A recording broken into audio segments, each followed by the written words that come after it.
Novostroykadan uyayotganda haligacha svobodniy planirovka yoki o'zimizni tilda qilib aytganda korobka holatiga olishga ko'plar qiziqar ekan. Nimaga aytsam arzon tushadi, devorlari yo'q, qanday arzonroq olaman deb o'ylayotgan, lekin aslida unaqa emas. Sababini aytaman. Quruvchilarni hisob kitobida 100 kvadrat svobodniy planirovkaga devorlarni ursa 5 kvadrat yo'qotiladi. Ya'ni 95 kvadrat qoladi. Agar siz uni $1000 olsangiz, 100 kvadrat $100,000 olsangiz, siz devorlaringiz bo'lganingizdan keyin u 95 kvadrat bo'lib qoladimi kadastrda?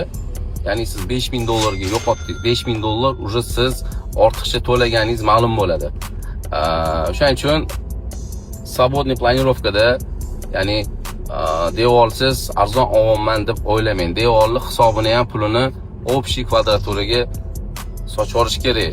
50 kvadrat bo'lsa 2,5-3 kvadrat yo'qotiladi. 100 kvadrat bo'lsa 5-6 kvadrat yo'qotiladi devordan keyin.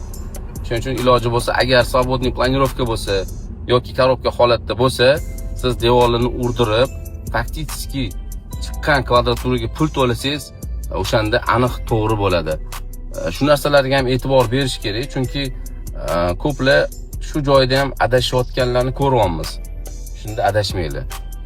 Devorlar o'zingizlar xohlagandek planirovka qilib, nominglarga o'tishdan oldin yoki kadastr chiqishidan oldin bo'ldirib, quruvchi bilan согласование qilib o'tkazib olsanglar, u ertaga nomingizga o'tgandan keyin ham o'sha kadastr, ya'ni devorlarni bo'lish muammolari bo'lmaydi. Kadastrdan oldin shu muammolarni hal qilish kerak.